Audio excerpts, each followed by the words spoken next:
Isa sa pinakamainit na issue ngayon dito sa Pilipinas ay ang pagkakapasa sa Kamara, sa lower house, sa Kongreso ng divorce bill. Ngayon na ito ay iakyat na sa Senado. Nagdiriwang ang mga tao na pro-divorce bill dahil magkakaroon na raw ng divorce sa Pilipinas. Pero totoo nga ba na magkakaroon na? Hindi pa. Hindi pa tayo sigurado diyan. May pag-asa pa. Bakit? Kasi may boto pa ang Senado. Kaya itong video na ito ay para i-address natin ang ilan sa mga rason ng mga pro-divorce kung bakit daw dapat ipasa ang divorce bill at gawin itong batas sa Pilipinas.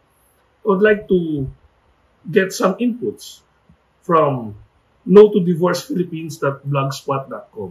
Gamitin natin yung mga sinite na mga reasons and let me share with you ang ilan sa aking mga isipin, ilan sa aking mga thoughts regarding dito.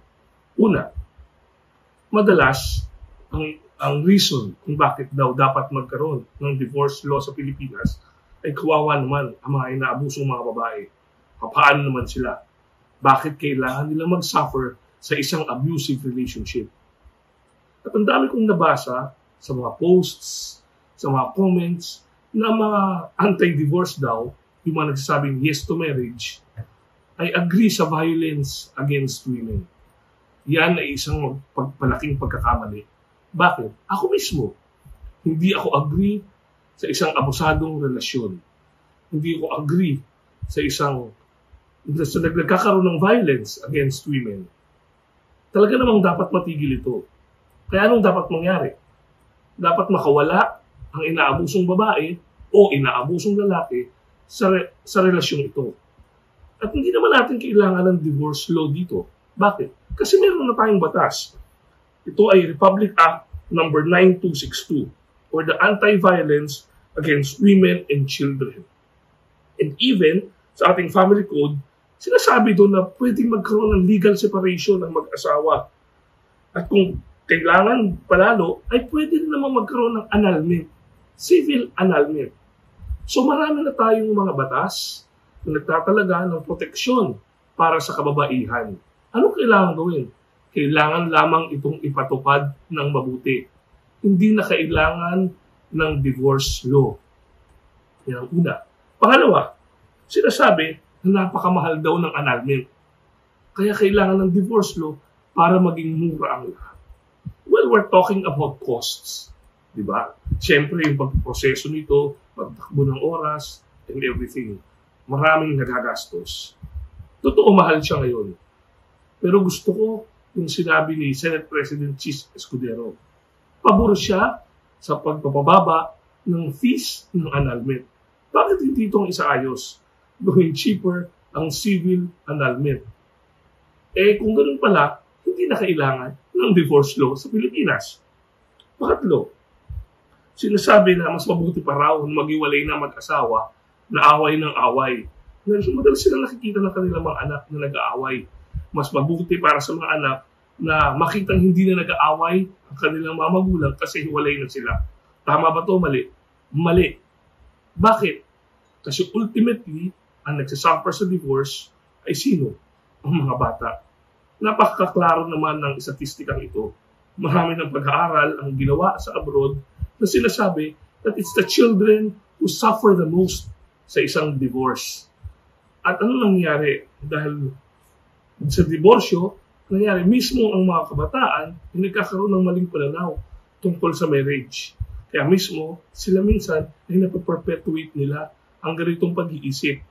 They fall into the same mistakes that their parents have entered into. Paano naman kung away ng away? Pero alam niyo naman na normal, natural sa mag-asawa ang mag-away. Ang maganda dito, kung sila ay committed sa isa't isa at alam nila na wala akong out, I cannot just simply throw the agreement away na pwede tayo mag-divorce. Anong pwede nilang gawin? They can definitely work it out. They can definitely work it out. Ang dami ko nang alam ng mga couples na dati trouble ng kanilang marriages.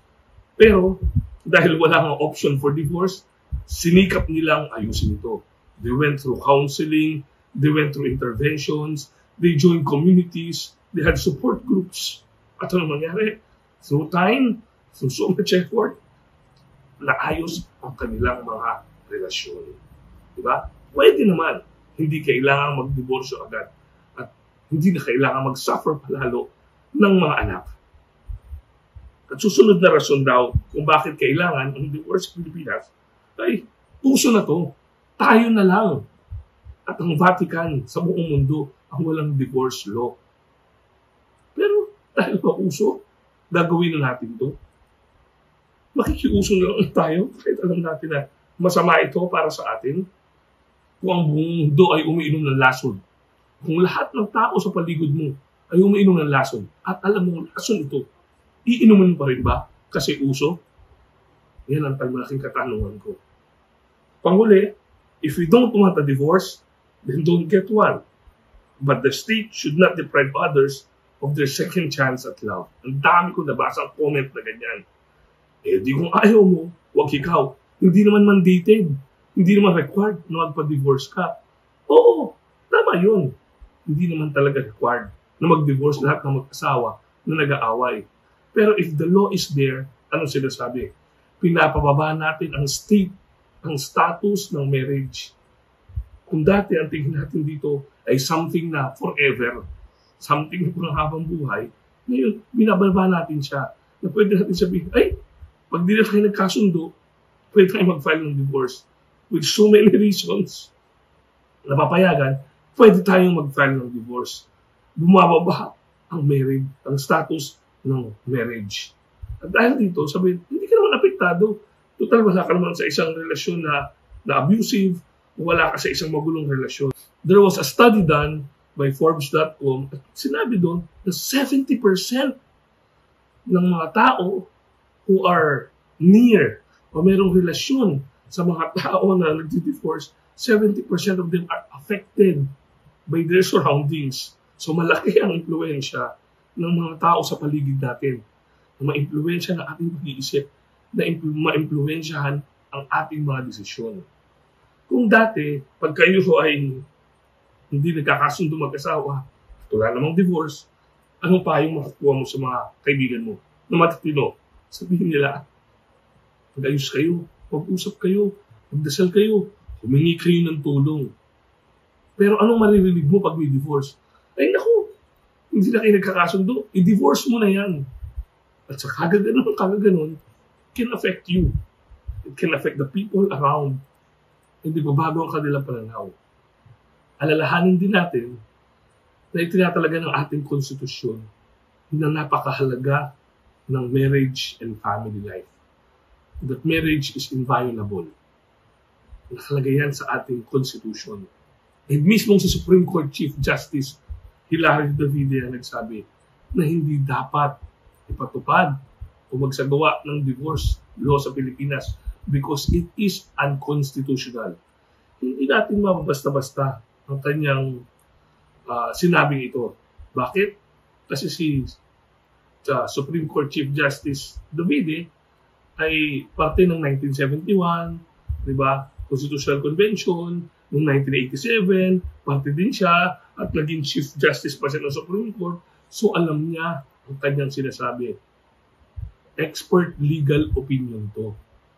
At alam natin na hindi ito basta-basta na sinabi niya lang dahil gusto niya to o dahil pabor siya dito.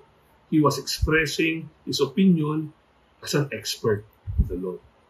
So, in-address na natin itong mga issues na to. At maaring marami pang katanungan.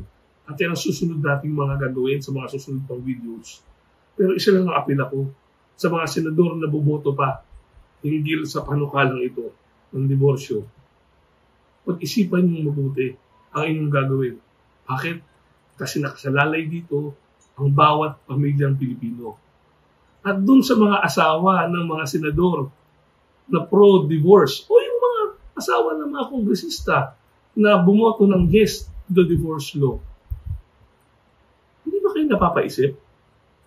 Ano kaya mangyayari sa inyo pag di na kayo magkasundo ng inyong asawa? Ngayong alam mo na pro-divorce ang asawa mo. Hindi ko alam. Kung ako yun, kakabahada ako.